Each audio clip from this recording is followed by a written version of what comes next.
Courtney Clenney was 25 years old when her boyfriend returned home one day in 2022, and the two got into a serious argument. She called 911 later that day, saying things got out of hand and her boyfriend was now unresponsive. By the time police got there, but more than a year later, prosecutors found a chilling phone call in which Courtney threatened her boyfriend's life, less than a month before the 911 call. To top this off, her statements to police have never aligned with the evidence that was found at the scene of the crime, and detectives now think there's much more to the story than Courtney Clenney is leading them to believe. Music. So this case, for all the obvious reasons, is a really weird one. The case has been covered countless times on social media, mainstream media, and there are so many theories surrounding Courtney Clenney that it's hard to determine fact from fiction. But I'm going to do my best to relay the story in a way that makes sense and sticks as close to the truth as possible. Even though court proceedings haven't concluded just yet, Courtney Clenney is a self-claimed Texas girl who was born in Midland, Texas in 1996 and lived there for much of her childhood. She became the center of attention from a very young age, always pursuing her passion for modeling and everything that comes along with that lifestyle. She began modeling when she was just 12 or 13 years old, getting started in 2003 when her family uprooted and decided to move from Midland, Texas to Austin, Texas. Once here, she began taking classes on modeling and acting and began starring in commercials, officially beginning her career in the industry. But for the next 10 years or so, Courtney more or less faded from the spotlight. There isn't much of a public record or any sort of paper trail concerning Courtney until nearly 12 years later, in 2015. She was charged with public intoxication in California around this time, but it doesn't seem like that deterred her from drinking, because just a few weeks later, she was arrested again for drunk driving. This time, she was sentenced to serve just 3 days in prison, even though she could have easily taken someone's life or lost her own. But after this, she received a small role in a low-budget film, but that was pretty much all that Courtney had going for her until she discovered OnlyFans. We don't know for sure when Courtney began her career as an online model, so to speak, but the evidence leads me to believe this must have taken place sometime around 2019 or 2020. Obviously, OnlyFans isn't traditional modeling, but it's certainly a type of modeling, I suppose. For Courtney, this is when her life really began to take a turn. Courtney seems to have discovered OnlyFans at a fairly low point in her life, and this seems to be a trend with most people in this type of industry. More often than not, people resort to extreme measures when they have no other option, and from what I've read about former models online and in interviews, the vast majority of them regret their decisions later in life when they realize that once something's out on the internet, it's pretty much there forever. This isn't a job that you can just quit and move on. You can never truly leave an industry like this because the images, videos, and messages you put out there during that time have been saved, shared, and pinned on more websites than you could ever realistically count. Unfortunately, Courtney Clenney fell into the same trap.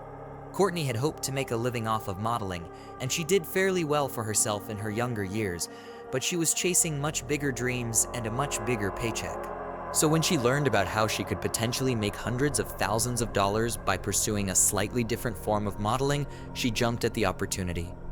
This all took place sometime around 2019 or 2020, and she began posting to OnlyFans and gathered a small following at first. But the more she uploaded and live streamed, the more fans continued to pour in. Before she knew it, Courtney had struck gold with her new employment. Hundreds, sometimes thousands, of fans showed up for Courtney's uploads, and before long, she was bringing in more money than you could ever imagine. At one point, it was rumored that Courtney made more than $3 million in less than a week. Now, I couldn't verify this claim because her bank records obviously aren't public knowledge, but based on reports from other models in this industry, this seems like a pretty realistic number. I see no reason to doubt it. For Courtney, everything was looking up. She was finally becoming the model she had always dreamed of, and she had more money than she could possibly spend in her lifetime. But little did she know that all of this was about to come tumbling down faster than anyone could have believed. Sometime in 2020, Courtney met a man named Christian Abencelli. Even though Courtney had become a social media star and began sharing virtually every detail of her life online, we don't really know much about the beginning of this relationship. All we know for sure is that the two met in Austin sometime during the pandemic, and they moved to Florida later on to start their new life together. They've been living in a luxury apartment in Miami, living the literal dream for many people. Now, I'm gonna do my best to choose my words carefully here, because I know there are many people out there who are fans of this particular type of lifestyle, and they're more than willing to follow anyone and everyone on social media to live vicariously through them, experiencing all that the celebrity lifestyle has to offer secondhand. And that's totally fine, I guess. It's just not my cup of tea. But to put it nicely, it doesn't seem like Courtney Clenney had any deep feelings towards Christian. Now, I'm sure as time passed by, the two grew to care for one another quite a bit. But for Courtney, it seems like their relationship began for a pretty strange reason. And I'm not sure if Christian was aware of this, but in an interview with We in Miami, a popular local podcast, Courtney opened up about her time working for OnlyFans. She admitted to the host that she was making a lot of money from her new career, usually bringing in 6 figures a month at a minimum. But she also opened up about something else that was pretty telling about Courtney's personality and life choices. When asked about the guys that she dated, there seemed to be a pattern. For me, the host asked if she only dated rich guys.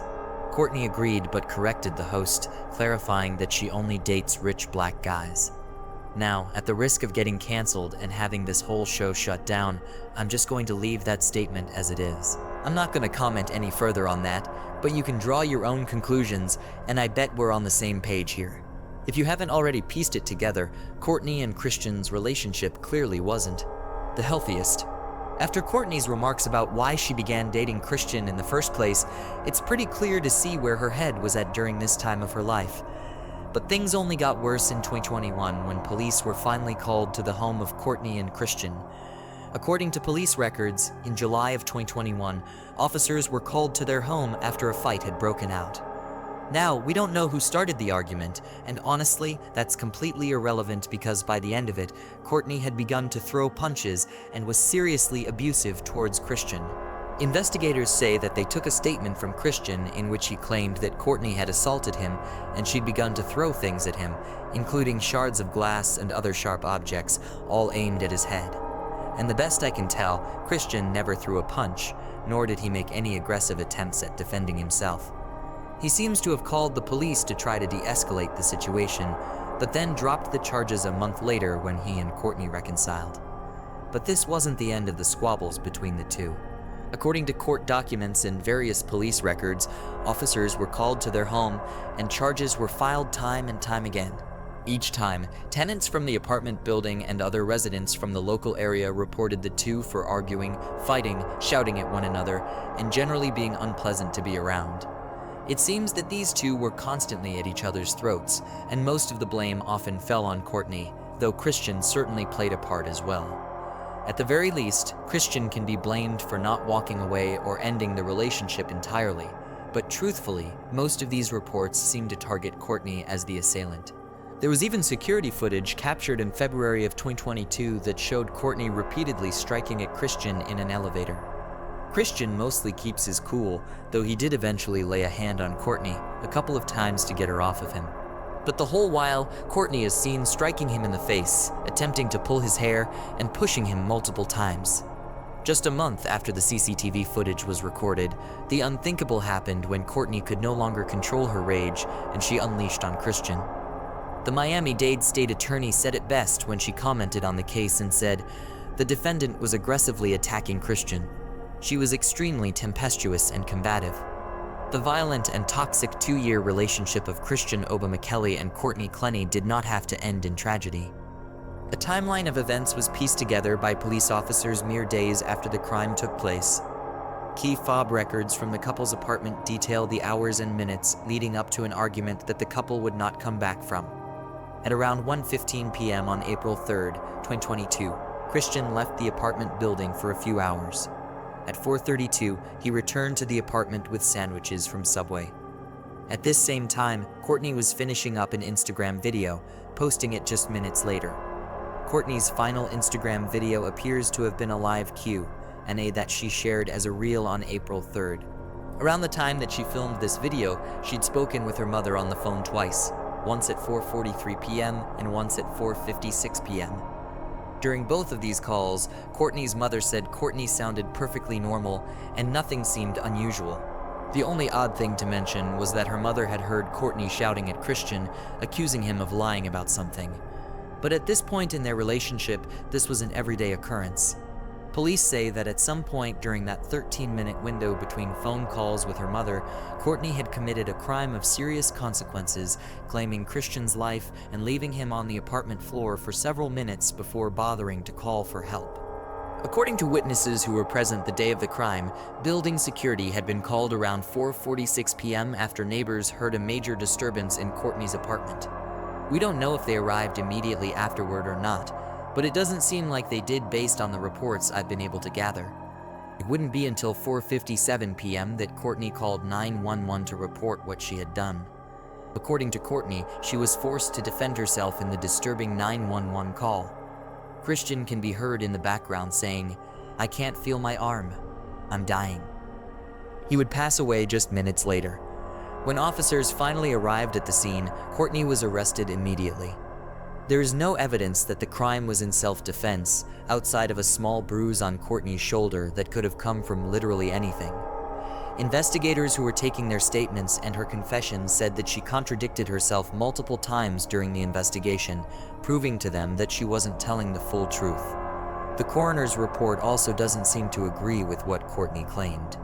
The wound was reportedly 8 centimeters deep and was at a slight downward angle. The coroner and police believed that this was an up-close and personal injury. Prosecutors obviously weren't buying Courtney's story, but a chilling audio recording would only further prove that Courtney was little more than a liar and now a killer. After a brief investigation, Courtney Clenney was arrested for homicide, with police discovering a disturbing and downright haunting threat made by Courtney just weeks before Christian lost his life. In this recording, which was shared by WSVN, Courtney is heard shouting an expletive-laced rant at Christian, saying, "I'm actually not having a good day where I actually want to kill you, but you don't take me seriously." Now that a serious crime had been committed and there was mounting evidence against Courtney, investigators were willing to take the case a bit more seriously and began looking back over the various reports of assault that had taken place between the couple dating back to 2020.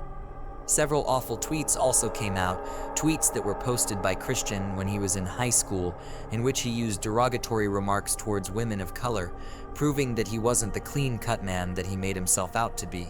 By now, investigators had reason to believe that these reports of assault from the last 2 years went both ways, and they'd now begun to believe that Courtney had, in fact, been the victim of Christian all along. But they also had clear evidence that she too had victimized Christian.